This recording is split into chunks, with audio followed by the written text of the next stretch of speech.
સનાતન ધર્મની જય હો, જય હો, જય હો.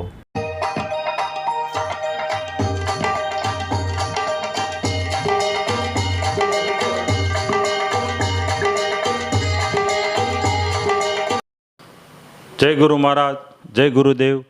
હું વૈદ્ય ચંદુભાઈ ચલાળિયા, મારો અનુભવ ચેનલ ભાવનગર. તો આજે એક રાજકોટમાં ખોડા બાપા કરીને છે, એમના સત્સંગમાં લગભગ ઘણી જગ્યાએ એક એમનું વાક્ય કે શાન કહો એ ઘણી બધી જગ્યાએ આવતું હોય, જ્યાં જ્યાં અનુકૂળતા હોય ત્યાં. બીજું, આપણે ત્યાં જઈએ અને આધ્યાત્મિક પ્રશ્ન કંઈક કરીએ તો પણ ખોડા બાપા એમ કે બસ શાંત થઈ જાઓ, બસ શાંત થઈ જાઓ. તો આ ખોડા બાપા એમ કહે છે કે શાંત થઈ જાઓ, શાંત થઈ જાઓ. તો કેમ શાંત થવું? અશાંત આપણે થયા છીએ ક્યાંથી? તો પ્રથમ શાંત થવાની વાત કરે છે. તો શાંત થવું કેમ? જો ઘણા જન્મથી શાંત હોય, એટલે મૂંગા હોય, બોલતા ન હોય, તો એમ શાંત થવાનું છે? ઘણાને જે ઘરવાળી હોય એને બોલવા જ ન દેતી હોય, કંઈ પણ વાત કરે તો કે તમને ના ખબર પડે, તમને ન ખબર પડે, તો મૂંગા જ બેસજો. એટલે એ ભાઈ પણ શાંત થઈ ગયા હોય, તો એમ શાંત થવાનું ના. ઘણી વખત કલાક, 2 કલાક કે 2.5 કલાક આપણે ઘરમાં શાંત થઈને બેસતા હોય, આપણી રૂમમાં જે ધ્યાન માટે, તો એમ શાંત થવાનું? ખોડા બાપા એમ કહે છે કે એમ શાંત થઈ જાઓ? ના. મારી મતિ પ્રમાણે, મારી બુદ્ધિ પ્રમાણે, મારી ક્ષમતા પ્રમાણે હું એવું કહું છું કે ખોડા બાપા એમ કહે છે કે નિર્વિચાર થઈ જાઓ. નિર્વિચાર થશો એટલે શાંત થશો. નિર્વિચાર થઈ જાઓ. હવે નિર્વિચાર થવું કેમ? કારણ કે આ વિચાર છે ને એ જ આપણને અશાંત કરે છે. આપણને પહેલા સત્સંગ સાંભળવાનો વિચાર આવ્યો, કથામાં જવાનો વિચાર આવ્યો, મંદિરે જવાનો વિચાર આવ્યો, એટલે આપણે કથા સત્સંગમાં ગયા, સાંભળ્યું, પાછો વિચાર આવ્યો કે આમ કેમ હશે, આમ કેમ હશે.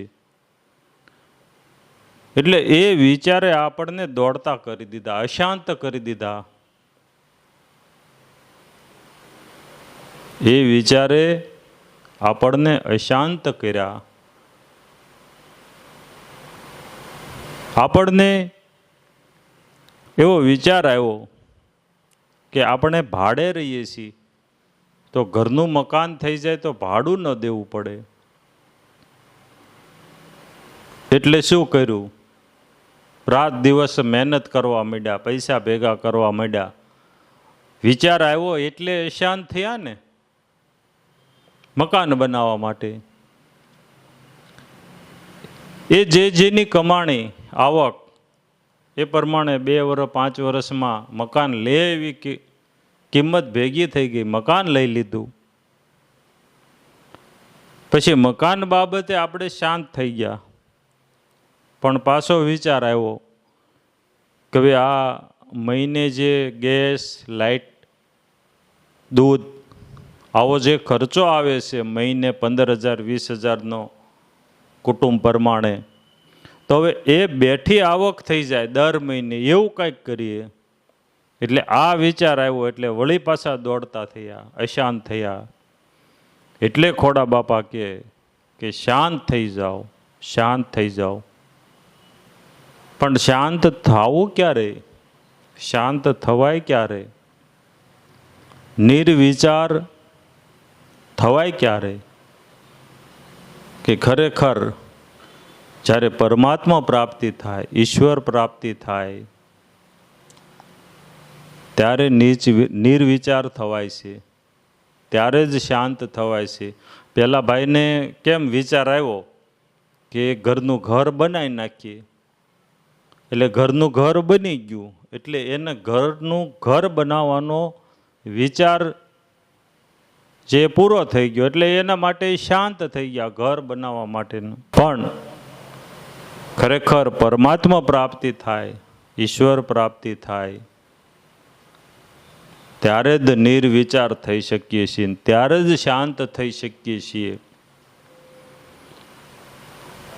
ઈશ્વર પ્રાપ્તિ થયા પછી પરમાત્મા જેમ છે એમ એને જાણ્યા પછી શાંત તો થઈ જ જવાય છે.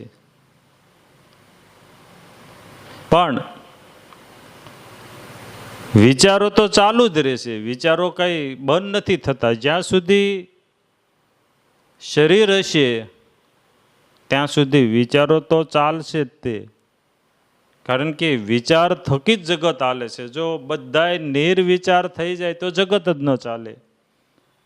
સૃષ્ટિમાં જેટલા જીવ છે એ નિર્વિચાર થઈ જાય તો આ જગત જ ન હાલે. કારણ કે વિચારોથી જ જગત હાલે છે અને એ જ પરમાત્માની રચના છે. પણ પછી પરમાત્મા પ્રાપ્તિ થયા પછી જે કાંઈ વિચારો આવે છે એ વિચારોને તમે જોતા થઈ જાવ છો. જે વિચારો આવે છે એને તમે જોતા થઈ જાવ છો અને દ્રષ્ટા બની જાવ છો. પછી જગતની અંદર તમે કાર્ય તો કરો જ છો, એમાં કાંઈ ફરક નથી પડતો, પણ દ્રષ્ટા બનીને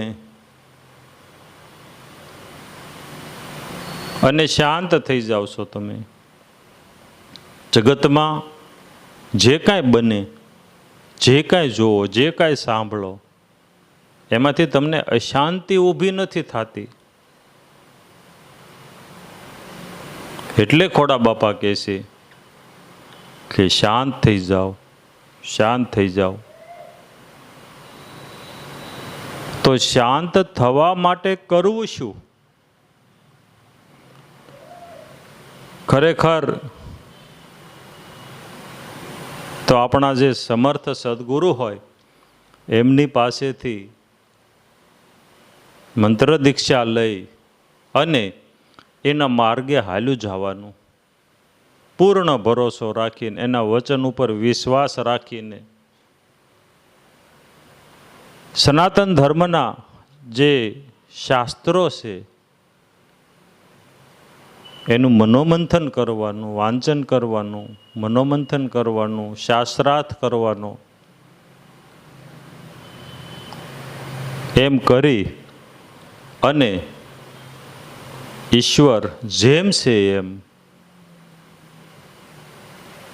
એ તો વાણીથી પર છે, પણ વાણી થકી એને જેમ છે એમ જાણી અને નિર્વિચાર થઈ જાઓ અને શાંત થઈ જાઓ.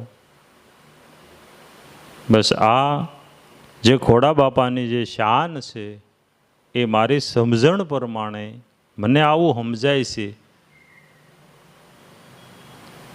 એ મેં આપની સમક્ષ રજૂ કર્યું. જય ગુરુ મહારાજ, જય ગુરુદેવ, જય સિયારામ. જય સિયારામ. મારો અનુભવ ચેનલ ઉપર વિડીયો હોય અથવા કોઈ પણ કોલ રેકોર્ડિંગ હોય તો મારી સાથે જે કોલ રેકોર્ડિંગમાં જે કોઈ પણની સાથે વાત થતી હોય તો એનો ક્યારેય પણ સરનામું કે મોબાઈલ નંબર ન માગવો. જય સિયારામ. આગળના વિડીયો જોવા માટે આ રીતે ચેનલ સબસ્ક્રાઈબ કરો.